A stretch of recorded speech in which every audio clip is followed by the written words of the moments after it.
Novigrad, the city of intrigue and commerce. It's a place where every shadow holds a secret, and every corner hides a deal gone sour. And then there's Velen, a land of desolation and despair, where the scars of war run deep, the swamps and marshes stretch on for miles. It's a place where danger lurks around every corner, and the only law is survival.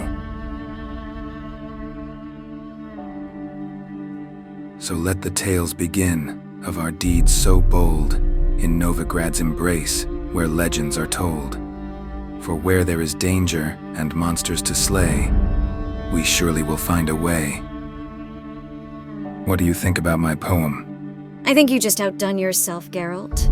Let's refine that poem after we find more clues of what happened in the village. I had some extra time at the Kingfisher's Inn. Thought you might appreciate it.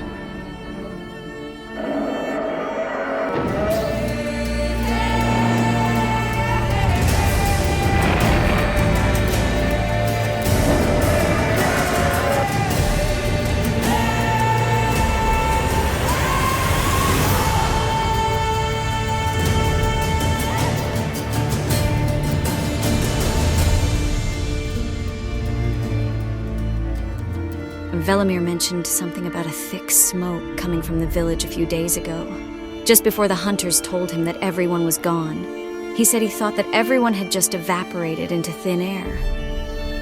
Yeah, villagers tend to do that when they aren't getting a fair treatment by their lord. Maybe this is a case we should take to the Bloody Baron. I don't think the villagers were treated badly. They all own the land they work.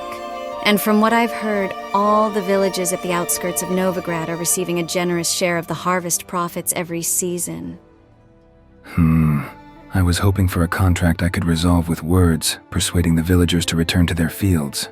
But you're probably right. Most people don't run into the woods to sleep for several days.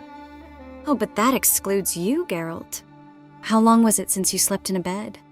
Or are you still convinced that abandoned Kikimora tunnels make a decent substitute? You know me too well, Triss. Beds are a luxury I've learned to live without. You need some proper rest from time to time. Yeah, you're right. I might consider going to Dijkstra's bathhouse when this is in the past. Unwind a bit. Now, which way to that village where the people evaporate into thin air? According to Velimir, it's east of Lindenvale. But I think we should stop there and ask around first. But we won't be there before nightfall, so we might as well stay the night and ask the villagers early in the morning. Yeah, I know some Kikimora tunnels just nearby. That would fit perfectly. Kikimora tunnels. I should have expected as much. I'll gather some medicinal herbs and brew some potions for the journey. Would you mind brewing a potion of white raffords? I sense danger along our path. Yeah, sure. And I can also brew you some tawny owl as well.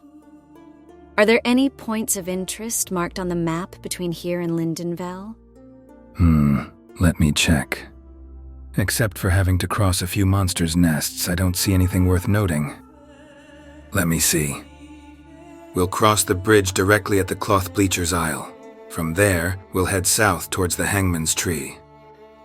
Nearby, I think to the east I ran into a bandit camp some time ago. So I guess that's something worth noting. The place was called Devil's Pit, if I recall correctly. Do you think the bandits are still there?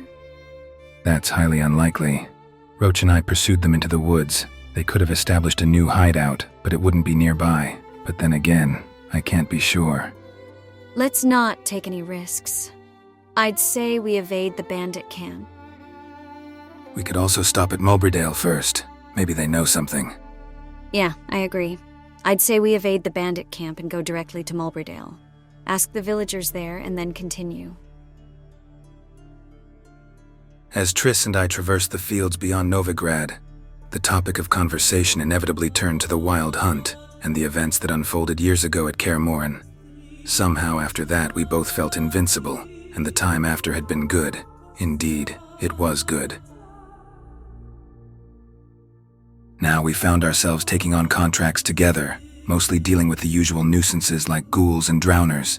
But this one was a departure from the norm, concealed in mystery with little indication of what awaited us.